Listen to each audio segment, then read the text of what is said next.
Hey everyone, I want to do a quick video. Is it better to use a semi-automatic AR-10 or a bolt-action 308 at 1,000 yards? Okay, so I'm going to give you my opinion based on my very limited experience of shooting 1,000 yards. I've only done it once, and I did manage to get 1,000 yards, 8 out of 10 for 22 inches right there. I already did a separate video on this. That works out to 2.2 MOA, okay?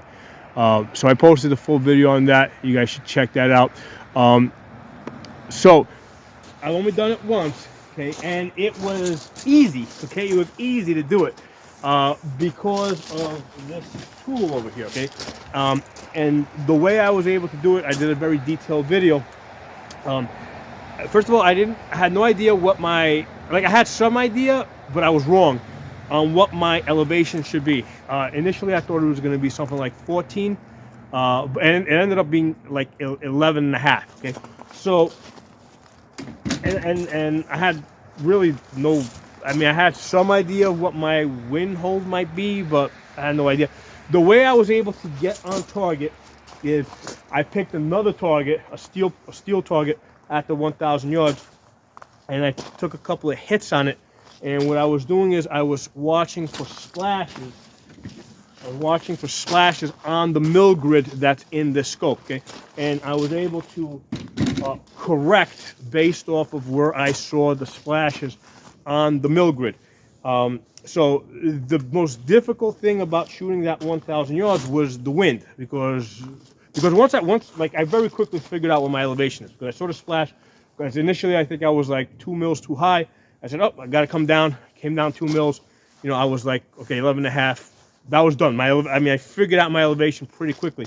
But the wind and that, unless I change my zero or change the ammunition to something that's a lot slower or something, or a lot faster, it's going to be the same every time I shoot now at 1,000 yards, right? If I'm using the same ammunition.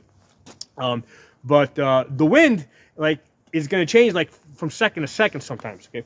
So what I found is the most difficult thing to deal with was the wind. And what I wanted to do in order to get these hits, in order to get this group is, because I had that steel target that I was shooting at, I figured out my elevation, I took a hit on it, and I saw where the impact was, which was like 2 mils to the right of it, okay? Then I adjusted on the reticle, 2 mils to the right, took a shot, and I saw because it was a skinny target, I saw that my impact was like maybe a couple of inches, like 3 or 4 inches to the right of that. I said, that's good, that's where I'm going to go with. And then what I did is I then transitioned onto the target, right? And my goal was to get my shots off as fast as possible, right? Before the wind had a chance to change, okay? So speed was important, right? And again, I got that 22 inches, 8 out of 10 for 22 inches at 1,000 yards. So being able to take fast shots helped me make these hits. And it wasn't like normally if I'm shooting 100 yards, yeah, hold my breath, try to even shoot between heartbeats, right? Pick up the slack on the trigger, really gently squeeze it. Okay, that's not what I was doing at 1,000 yards. Okay, at 1,000 yards, I needed to get the shots off fast before the wind changes. And I believe I'm going to post the video.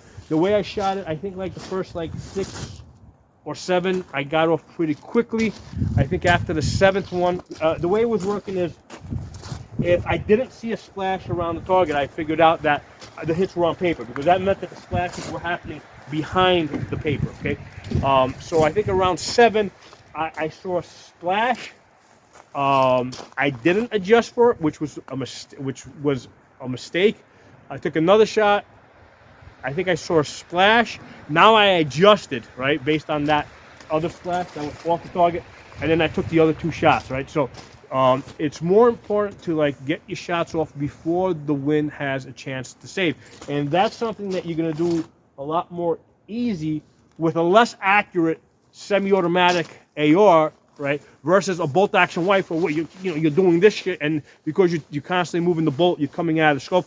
With the AR-10, I could stay in there, poof, poof, take my shots, and again, make the shots before the wind has a whole lot of time to change. Okay, so again, this is my first time shooting 1,000 yards.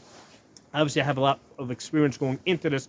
I shoot 200 yards here like almost every day. All right, 100, 200 yards I can shoot here every day almost. I shoot 500 yards, pretty often. Okay. I took that experience because I got to travel to a different location for 500 yards. I took that experience and I took that to the 1,000 yard range. The shooting the 100 and 200 yards, yeah, that helped me develop my accuracy, right? Shooting the 500 yards helped me develop the ability to dial up and to hold for wind and stuff like that. So that's something it's a lot more efficient for me to develop that at 500 yards, right? And then when I go to 1,000 yards, now it's like, okay, what do I need to do to hit these 1,000 yards? It's not going slow. It's going fast before the wind changes. So, once you see that you're on target, get them off. There's no, I really wasn't, I don't even recall holding breath or anything like that. I doubt I was because I wasn't thinking about it, unless it's just something that's just ingrained in, because I've been shooting for 15 years. Unless it's something that I do automatically without thinking, I don't think I was holding my breath when I was shooting at the 1,000 yards, okay? So there's my thoughts on that. Again, it's my first time shooting the 1,000 yards, so maybe after I've done this 10 times, I might have some different ideas. But these are my thoughts after having done this once. I'll give you guys another look-see at my beautiful work over there. I'm very proud of that. Very proud of it. One of the guys actually made a comment. He said, only 2.2 MOA. That's not really that great. Yeah, listen. Shooting 2.2 MOA at 1,000 yards is very different from shooting it at 100 yards. Right? Again, because the wind is actually a 5 mile per hour wind, which I have to adjust 2 mils, is moving your bullet 6 feet, which is bigger than that entire target right there. Okay.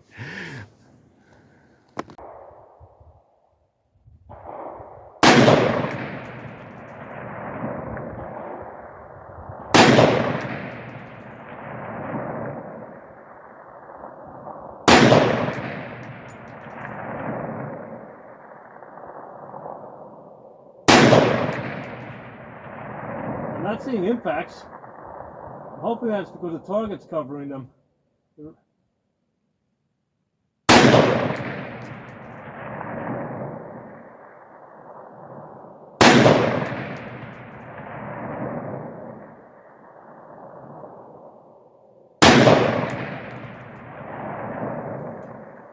I am getting thrown out of the scope a lot though. I can see why people love their muzzle brakes.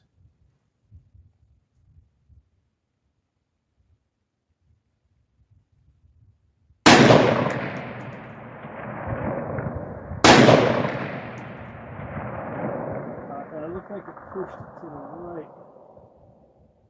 Hold on 3 mils. So for that last one, I made that immediate correction because I saw a splash to the right, and I could also feel that the wind picked up. And I made that immediate correction, and hopefully that last one hit. 8 out of 10. That time we got to get a tape measure on this. In fact, I'm going to pause this. We got to go back and measure this out. We got to measure this out. This is with the Freedom Munitions 147 grains.